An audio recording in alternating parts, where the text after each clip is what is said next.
Hello മക്കളെ, എല്ലാവർക്കും സൈലത്തിന്റെ മറ്റൊരു മലയാളം ക്ലാസ്സിലേക്ക് സ്വാഗതം. അപ്പൊ ഇന്ന് നമ്മൾ ഡിസ്കസ് ചെയ്യാൻ പോകുന്നത് സന്ധികളാണ്. അപ്പോൾ നമ്മുടെ 7ാം ക്ലാസ്സിലെ സിലബസിന്റെ ഭാഗമായിട്ടാണെങ്കിലും അതല്ല USS പരീക്ഷയ്ക്ക് വേണ്ടിയിട്ടാണെങ്കിലും ഒക്കെ നമുക്ക് ഏറ്റവും ഇമ്പോർട്ടൻ്റ് ആയിട്ടുള്ള ഒന്നാണ് എന്ത്, സന്ധി എന്ന് പറയുന്നത്. അല്ലെ, ഇതൊരു വ്യാകരണ വിഭാഗമാണ്. അപ്പൊ നമുക്ക് നോക്കിയാലോ ഏതൊക്കെയാണ് മലയാളത്തിലെ പ്രധാനപ്പെട്ട സന്ധികൾ എന്ന് നോക്കിയാലോ. മലയാളത്തിൽ പ്രധാനമായും 4 സന്ധികളാണുള്ളത്. ഓക്കെ, ഏതൊക്കെയാണ്? ലോപസന്ധി, ആഗമസന്ധി, ആദേശസന്ധി, ദ്വിത്വസന്ധി. ഇങ്ങനെ 4 സന്ധികളാണ് നമുക്ക് മലയാളത്തിലുള്ളത്. അപ്പൊ നോക്കൂ, എന്താ ഇപ്പൊ സന്ധി എന്ന് പറഞ്ഞു കഴിഞ്ഞാൽ 4 സന്ധി ഉണ്ട് നമുക്ക് മനസ്സിലായി അല്ലെ, 4 എണ്ണം ഉണ്ട്. അപ്പൊ എന്താണ് സന്ധി എന്ന് പറഞ്ഞു കഴിഞ്ഞാൽ നമ്മൾ എങ്ങനെ എഴുതും അല്ലെ, എങ്ങനെ മനസ്സിലാക്കുക? അതായത് സന്ധിക്ക് ഇത് ഒരു ജോയിന്റ് ആണ് അല്ലെ, സന്ധി എന്ന് പറയും. കാൽമുട്ടിന് നമ്മൾ സന്ധിവേദന എന്നൊക്കെ നമ്മൾ കേൾക്കാറില്ലേ. അപ്പൊ അതായത് പരസ്പരം കൂടിച്ചേരുന്നത്, സന്ധിക്കുന്നത് എന്നൊക്കെയുള്ള അർത്ഥത്തിലാണ് സന്ധി എന്ന് പറയുന്നത് അല്ലെ. അപ്പൊ കൂടിച്ചേരുകയാണ്. ഇപ്പൊ എന്തായിരിക്കും ഇവിടെ കൂടിച്ചേരുന്നത്? വർണ്ണങ്ങൾ. ഓക്കെ, അപ്പൊ വർണ്ണം എന്ന് പറഞ്ഞാൽ എന്താണ്? ഒക്കെ ഡീറ്റെയിൽ ആയിട്ട് നമ്മൾ USS ക്ലാസ്സിലൊക്കെ നമുക്ക് ഡീറ്റെയിൽ ആയിട്ട് നമ്മൾ പഠിച്ചിട്ടുണ്ട്. അപ്പോൾ എന്ത് ചെയ്യുക, ഒന്നുകൂടെ എന്ത് ചെയ്യുക, നമ്മൾ പഠിച്ചു വെക്കുക അല്ലെ. വർണ്ണം ഏറ്റവും ബേസിക് ആയിട്ടുള്ള കാര്യമാണ്. വർണ്ണം എന്ന് പറഞ്ഞു കഴിഞ്ഞാൽ ഒരു ഭാഷയിൽ ഏറ്റവും ചെറിയ ഘടകത്തെയാണ് നമ്മൾ വർണ്ണം എന്ന് പറയുന്നത് അല്ലെ. ഇപ്പൊ നമ്മൾ ക എന്ന് എഴുതുമ്പോൾ ക എന്ന് എഴുതുന്ന അക്ഷരം അല്ലെ, അത് എന്താണ്? അക്ക് അല്ലെ. പ്ലസ് ആ എന്ന് എഴുതുമ്പോഴാണ് എന്ത് ചെയ്യുന്നത്, അത് ക എന്ന അക്ഷരമായി മാറുന്നത് അല്ലെ. അപ്പൊ ഒരു ഭാഷയിലെ ഏറ്റവും ചെറിയ ഘടകത്തെയാണ് നമ്മൾ എന്ത് പറയുന്നത്? വർണ്ണം എന്ന് പറയുന്നത്. അപ്പൊ ഇങ്ങനെ വർണ്ണങ്ങൾ തമ്മിൽ ചേരുന്ന സമയത്ത് എന്ത് ചെയ്യുന്നു, ഒരുപാട് മാറ്റങ്ങൾ ഉണ്ടാവുകയാണ് അല്ലെ. അപ്പൊ വർണ്ണങ്ങൾ തമ്മിൽ ചേരുമ്പോൾ ഉണ്ടാകുന്ന മാറ്റത്തെയാണ് നമ്മൾ സന്ധി എന്ന് പറയുന്നത്. അങ്ങനെ 4 മാറ്റമുള്ളത് നമ്മൾ ഓൾറെഡി പറഞ്ഞു അല്ലെ.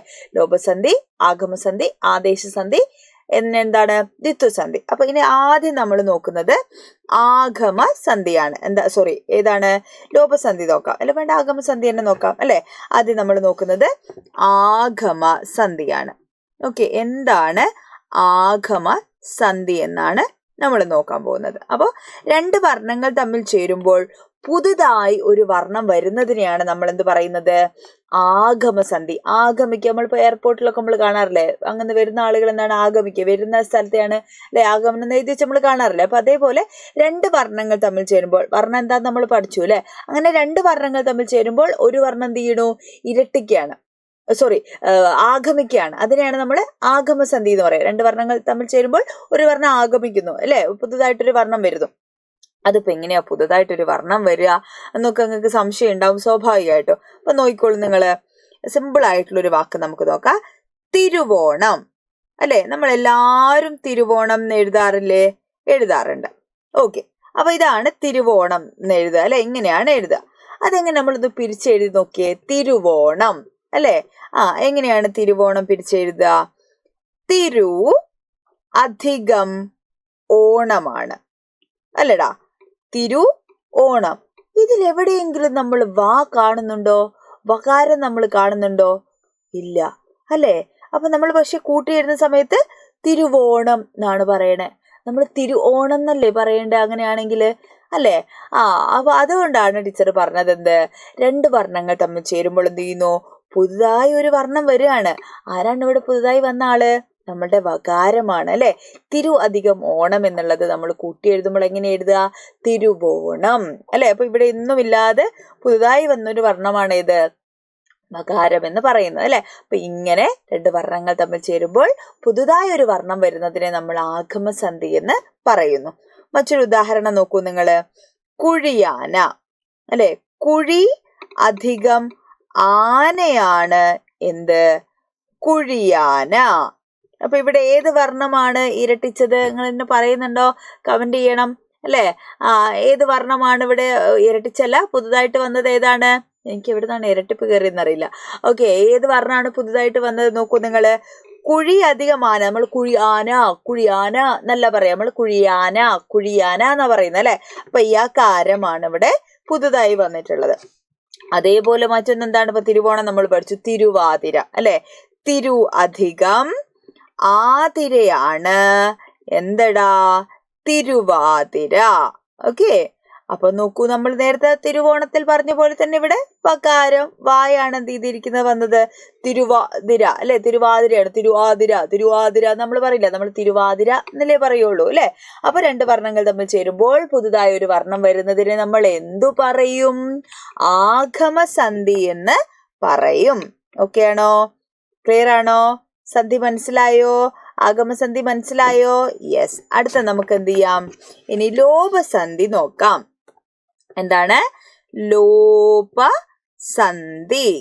ലോപസന്ധി.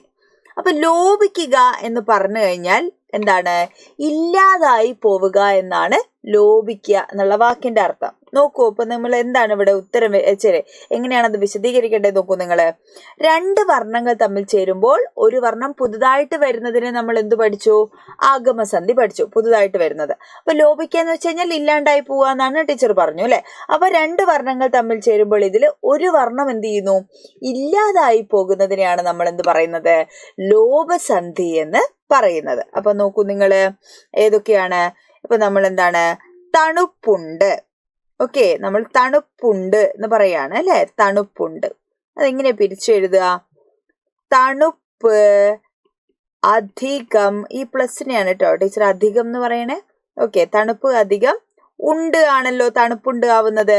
അപ്പൊ ഇവിടെ എന്താ ലോപിച്ചു പോകുന്നത്, എന്താ ഇവിടെ ഇല്ലാണ്ടായി പോയത്, ഇവിടെ എന്താ ഇല്ലാണ്ടായി പോയത്, എന്താണെന്ന് പറയൂ, ഏതാ ഇല്ലാണ്ടായി പോയത് അല്ലെ, തണുപ്പുണ്ട് എന്നാ നമ്മൾ പറയുന്നത്, തണുപ്പുണ്ട് അല്ലെ. അപ്പൊ തണുപ്പുണ്ട്, തണുപ്പ് ഉണ്ട് നമ്മൾ പറയോ, ഇല്ല. നമ്മൾ എങ്ങനെ പറയാ, തണുപ്പുണ്ട് എന്നാണ് പറയുന്നത് അല്ലെ, തണുപ്പുണ്ട് അല്ലെ, ഈ ഉകാരമാണ് ചേർത്ത് പറയുന്നത് അല്ലെ.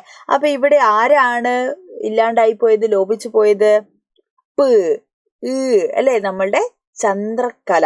ചന്ദ്രക്കല എന്ന് മാത്രല്ല കേട്ടോ, അതിന് മറ്റൊരു പേര് കൂടെയുണ്ട്.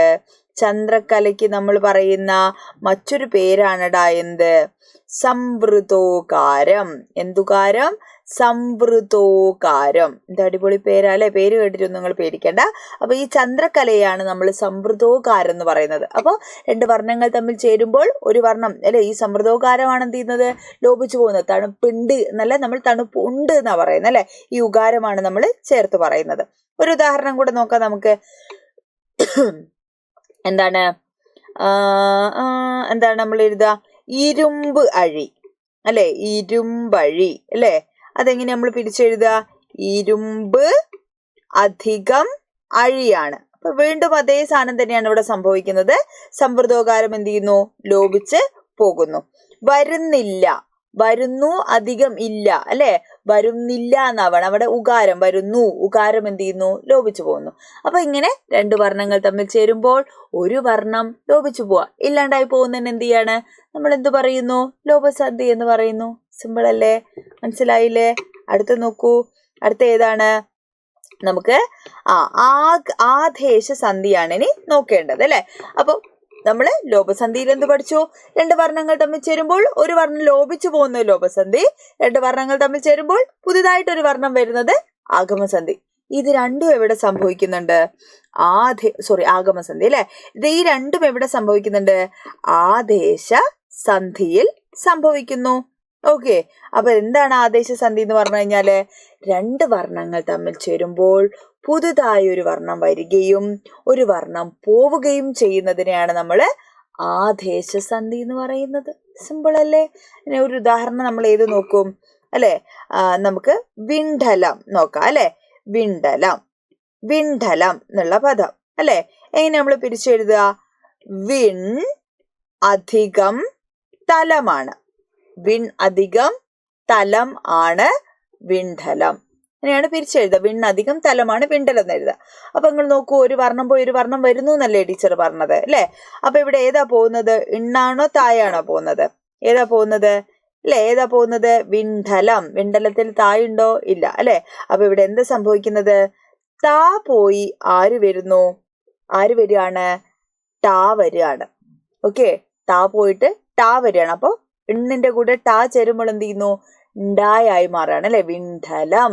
ഓക്കെ, അപ്പൊ ഒരു വർണ്ണം പോയി അല്ലെ, ഒരു വർണ്ണം പോയിട്ട് മറ്റൊരു വർണ്ണം വരുന്നതിനെ നമ്മൾ ആദേശസന്ധി എന്ന് പറയുന്നു. ഒരുപാട് ഉദാഹരണങ്ങളുണ്ട്. നമുക്കിപ്പോ എന്ത് ചെയ്യാം, വെങ്കായം അല്ലെ, വെങ്കായം ഒരു ഉദാഹരണമാണ്. വെങ്കായം അല്ലെ? അതെ, വെൺ അധികം കായമാണ് വെൺകായം. വെൺ അധികം കായമാണെന്ത്? വെൺകായം. അതേപോലെ കണ്ണീർ അല്ലെ, കണ്ണുനീര്. കണ്ണധികം നീരാണെന്ത്? കണ്ണീര്. ഓക്കെ. അതേപോലെ മറ്റൊന്നാണെന്ത്? നമ്മളുടെ പെരുങ്കായം അല്ലെ, പെരുമധികം കായമാണ് പെരുങ്കായം. ഇങ്ങനെ ഒരു വർണ്ണം പോയി മറ്റൊരു വർണ്ണം വരുന്നതിനെ നമ്മൾ എന്ത് പറയുന്നു? ആദേശസന്ധി എന്ന് പറയുന്നു. അടുത്തത് അവസാനത്തെയാണ് എന്താണ്? ദ്വിത്വസന്ധി. എന്ത് സന്ധി? ദ്വിത്വസന്ധി. ദ്വിത്വസന്ധി. എന്താ ദ്വിത്വസന്ധി എന്ന് പറഞ്ഞു കഴിഞ്ഞാല് നമ്മള് കുറെ 3 വർണ്ണങ്ങൾ ഓൾറെഡി പഠിച്ചു. ലോപസന്ധി പഠിച്ചു, ആഗമസന്ധി പഠിച്ചു, ആദേശസന്ധി പഠിച്ചു. അടുത്ത ദ്വിത്വസന്ധിയാണ്. 2 വർണ്ണങ്ങൾ തമ്മിൽ ചേരുമ്പോൾ ഒരു വർണ്ണം എന്ത് ചെയ്യുന്നടാ? ഇരട്ടിക്കാണ്, ഇരട്ടിപ്പാവ് അല്ലെ. അപ്പൊ അതിനെയാണ് നമ്മൾ ദ്വിത്വം അല്ലെ, ദ്വിത്വസന്ധി എന്ന് പറയുന്നത്. ഉദാഹരണം നോക്കിക്കോളൂ നിങ്ങള്. ഏതൊക്കെയാണ് നമ്മൾ പറയാ? അപ്പൊ അരിപ്പൊടി അല്ലെ. അരിപ്പൊടി എന്ന് പറയൂ നമ്മള്? ഇല്ല, അരിപ്പൊടിയാണ് അല്ലെ. അതെങ്ങനെ പിരിച്ചെഴുതാൻ നോക്കൂ. അരി അധികം പൊടി. അത് കുറച്ചുകൂടി എളുപ്പത്തിൽ നമുക്ക് മനസ്സിലാവുന്നതാണ്. അരി അധികം പൊടിയാണ് അരിപ്പൊടി. ഇവിടെ എന്താ ഇരട്ടിച്ചത്? പ അല്ലെ. പകാരം എന്ത് ചെയ്തു? ഇവിടെ ഇരട്ടിച്ചു. അരിപ്പൊടി അല്ലെ, അരിപ്പൊടി എന്ന് നമ്മൾ പറയില്ല. അതേപോലെ നമ്മള് വളപ്പൊട്ട് അല്ലെ. വള അധികം പൊട്ടാണെന്ത്? വളപ്പൊട്ട് അല്ലെ. അപ്പൊ ഇവിടെ വീണ്ടും എന്ത് ചെയ്തു? പ ഇരട്ടിച്ചു. കതിർക്കുല അല്ലെ. കതിർ അധികം കുലയാണെന്ത്?